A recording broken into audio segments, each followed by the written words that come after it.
नमस्कार मित्रांनो, मैत्रिणींनो, माझं नाव प्रमोद रानडे. आता अजूनही आपण बघूया कुठले शेअर्स प्रॉफिटेबिलिटी विशेष पडलेली नाही आहे किंवा वाढलेली आहे. इनफॅक्ट पण शेअर्स पडलेले आहेत किंवा मुद्दाम पाडलेले आहेत. ओके, शेअर मार्केटमध्ये ऑपरेटर्स असतात, तुम्हाला माहिती नसेल, पण बरेचसे लोक जे बेअर्स असतात ते ऑपरेटर्स कितीही जरी प्रॉफिट चांगला आला कंपनीचा तरी त्या पडणारा शेअर पाडतच जातात. ओके, त्याला म्हणतात शॉर्ट सेलिंग. तर शॉर्ट सेलिंग केलेले शेअर्स असावे सगळे. डिटेल्स तुम्ही चेक करा. पण काही चांगले शेअर्स तुम्हाला मी सांगतो. पार्ट 2 आहे. पार्ट 1 तुम्ही बघितलंच असेल. Okay, Tata technology. ओके, याचा प्रॉफिट TTM ट्रेलिंग 12 मंथ्समध्ये 3% वाढलेला आहे, पण शेअर पडलेला आहे 29%. येण्यासारखा शेअर आहे. ओके, नंतर ASI इंडस्ट्रीज 2% प्रॉफिट वाढला आहे. TTM शेअर 28% पडलेला आहे. गेटवे डिस्ट्रीपॅक ही आहे लॉजिस्टिक्सची कंपनी. ओके, फ्रेट आणि वेअरहाऊसिंगची कंपनी.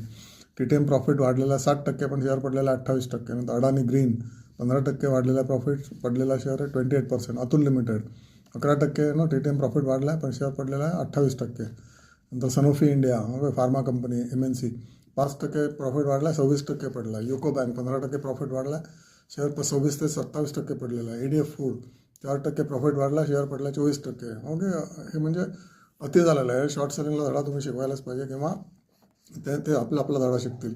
मेघमळी ऑर्गॅनिक्स प्रॉफिट वाढला आहे. TTM 148%, शेअर पडलेला आहे 24%. अजूनही पडलेला आहे. ही टर्न अराउंड स्टोरी मी तुम्हाला सांगितलं आहे.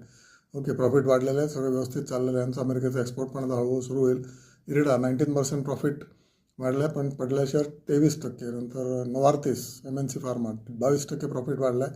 TTM पण शेअर पडला 22% because of bear market sentiment.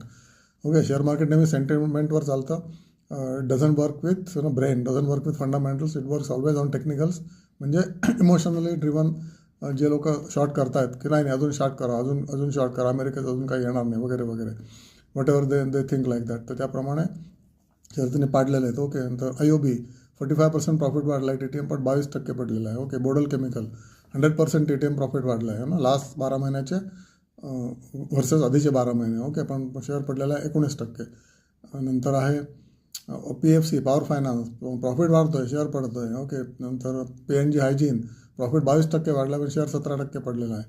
Okay, नंतर BLS इंटरनॅशनल व्हिसा बनवणारी कंपनी. ओके, आता ही व्हिसाची कॉन्ट्रॅक्टिंग पद्धत आली आहे जगामध्ये, प्रचंड पैसा बनवते ही कंपनी. BLS इंटरनॅशनल 20% प्रॉफिट वाढला, शेअर 16% पडला आहे. ACC सिमेंट कंपनी 20% प्रॉफिट वाढला, 16% शेअर पडला आहे. त्यानंतर पुढचे शेअर्स काही असेल IEX आहे, आंध्र शुगर आहे, त्यानंतर कॅम्प्स आहे, नंतर MSTC विनती ऑर्गॅनिक्स. ओके, नंतर शारदा क्रॉप, यांचे सगळ्यांचे शेअर्स पडलेले आहेत, पण प्रॉफिट वाढलेले आहेत. तर तुम्ही या शेअर्सचा अभ्यास करा. नाहीतर माझ्यावर विश्वास ठेवायचा असेल तर ठेवू शकता, पण तुम्ही एखादा टेक्निकल एक्सपर्टला किंवा तुमच्या फायनान्शियल ॲडवायझरला विचारा. पण this is the shares to be jumped in, you will definitely get profits.